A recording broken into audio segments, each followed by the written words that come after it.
When it comes to better business practice, the culture and productivity of your workplace is crucial to its success.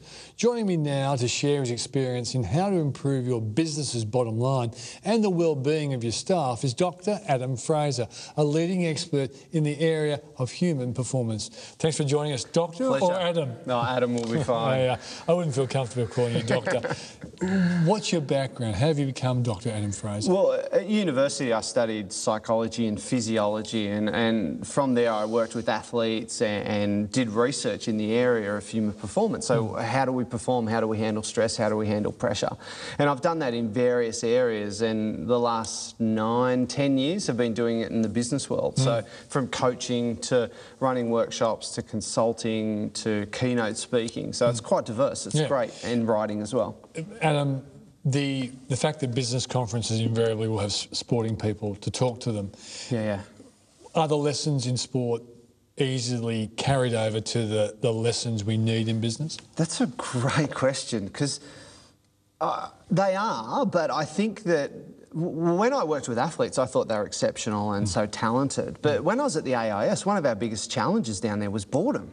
So while they train hard, most of the day they're sitting around. So when I went and worked with business people, I thought, these guys are superhuman compared to athletes. Because there's no dead spots. Yeah, there's no downtime, there's no time out. And also in business, the clarity of goal is more fuzzy, whereas in sport it's pretty easy. You've got to win. Gold medal. Exactly. So it's easier. I think that athletes have it far, far, far easier than any business person I've ever met. So given the fact that you've started to look at business people, what are the characteristics of business people that stop them from winning in business, do you think? Well, there's various amounts. I think one of the biggest ones is the ability to regulate their thoughts and their emotions. So what we know about top performers is they're great at changing the conversation they have in their head. So what I noticed about great athletes is when they had a setback, they'd be very optimistic about that and explain it very pragmatic and not blow it out of proportion.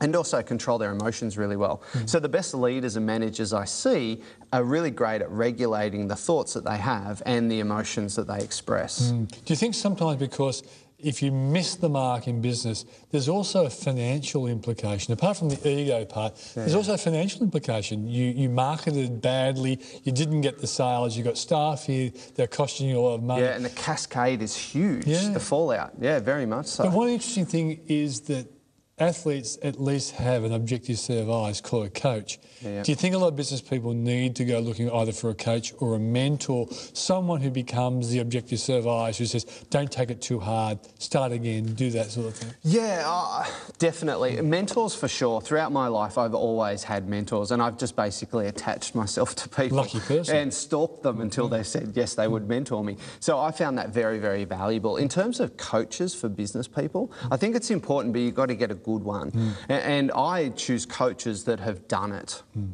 Because there's a lot of coaches out there who learn the techniques of coaching but haven't been in the trenches and haven't actually achieved great success. And of course, they couldn't cut it in business. They went and did coaching. So you've got to be very selective about who you choose. But the funny thing is that some sporting coaches have never won in the swimming pool, but they do have the mentality to actually get inside the head of a swimmer and take them across the bridge to success. Yes, certainly, because they learn the basis of performance. And often, you know, it's very rare I've seen good athletes become good coaches. So it's an interesting point that you bring up, and a valid one as well. Tell us about life-work balance. We hear about it all the time. Yeah, the big B word. Yeah, is it something to really fight for, to achieve? Yeah, I think there's two problems with balance. Number one is that there's no rules, because what works for me doesn't work for you. It's an incredibly personal thing.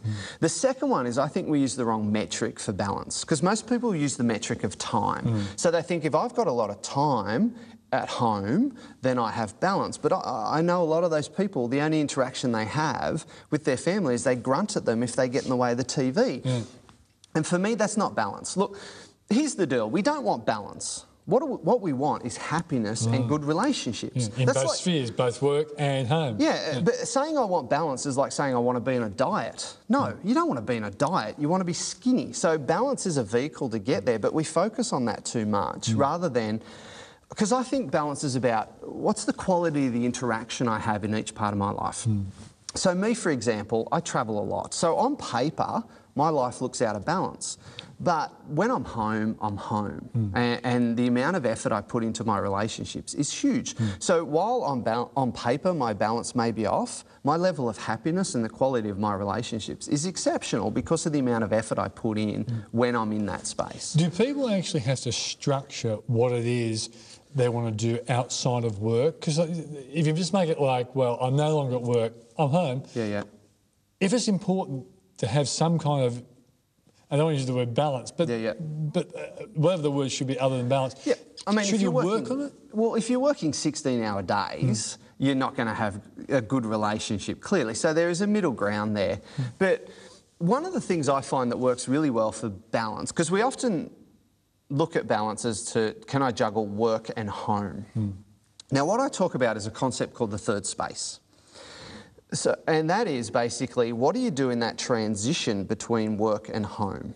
So most people pack up all the crap from their day, all the bad things that have happened, put it in a bag, put it on their shoulder, come in the door, their family says, how's your day? You go, there's my day. Have a look. Yeah. Do you want me to tell you about my day? And they set up a really bad interaction for the evening. So they're not going to get good balance then. What I talk about is, what do you do in that space to allow you to walk in that door and show up better for the people you live with? So I have one CEO I worked with that actually built a new entrance into his home. So he could go straight into his room, had a shower, put on casual clothes, did a little relaxation exercise, then went downstairs to greet the family. And he said, I lose 15 minutes, but I'm worth it. How important are things like relaxation exercise? Yeah, massive. That ability to turn the brain off. Because what often, you know, our work has a certain mindset, which is about competition, pressure, high performance, KPIs, those sorts of things. And get out of my way, I'm in the business of winning. Yeah, exactly. And it's about, we've got to get results. Now, most people carry that mindset home with them, and they try to run their home like that. I was talking to a CEO the other day who said, you know, I walk in the door and I finish my wife's sentences because she doesn't talk fast enough. I'm yelling at my kids because they're not efficient with the time that they have available to them. He said, I was trying to run my home like I ran my office. And what we talked about is what he could do in that gap to wind his mind down, to think about, how do I want to show up when I get in the door? What sort of a father do I want to be? What sort of a husband? We started to work on getting him to visualise how he would perform in the home, like we did with athletes. So in the sense that you're saying, have a business plan for business and a non-business plan for home. Yeah, exactly. So in that transition, it's like, I'm going home. So you think about the situation. Okay, my wife's been home with 2 young kids all day. She's probably frustrated. She probably needs someone to talk to, so I'm going to have to do that. And it's just thinking about, how do I want to behave? It's like before a meeting. If you're going to pitch with a client, what do you do in that gap before the meeting? You mentally rehearse, you focus. These are the things we're going to look on. I know there are objections, so here's how I do it. So, but we've got to do that in our personal life as well. Fantastic observations, mate. Thanks for joining us on the program. Absolute pleasure.